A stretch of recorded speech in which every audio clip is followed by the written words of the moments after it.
अपने शोध के दौरान एक समुद्री जीव विज्ञानी ने पानी से भरे एक बड़े टैंक में शार्क को डाला। कुछ देर बाद उसने उसमें कुछ चारा मछलियां डाल दी।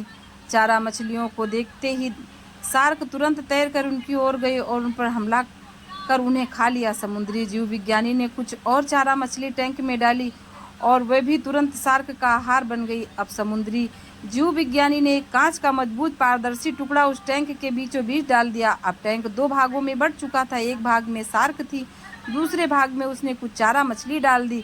विभाजक पारदर्शी कांच से शार्क चारा मछलियों को देख सकती थी। चारा मछलियों को देख शार्क फिर से उन पर हमला करने के लिए उसकी ओर तैरी, लेकिन कांच के विभाजक टुकड़े से टकरा कर रह गई।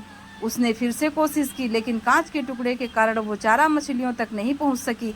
शार्क ने दर्जनों बार पूरी आक्रामकता के साथ चारा मछलियों पर हमला करने की कोशिश की, लेकिन बीच में कांच का टुकड़ा आ जाने के कारण वो असफल रही। कई दिनों तक शार्क उन कांच के विभाजक के पार जाने का प्रयास करती रही, लेकिन सफल ना हो सकी। अंततः थक हार कर उसने एक दिन हमला करना छोड़ दिया और टैंक के अपने भाग में रहने लगी। कुछ दिनों बाद समुद्री जीव विज्ञानी ने टैंक से वो कांच का विभाजक हटा दिया, लेकिन शार्क ने कभी उन चारा मछलियों पर हमला नहीं किया, क्योंकि एक काल्पनिक विभाजक उसके दिमाग में बस चुका था और उसने सोच लिया था कि वो उसे पार नहीं कर सकती। जीवन में सफलता का सामना करते करते कई बार हम अंदर से टूट जाते हैं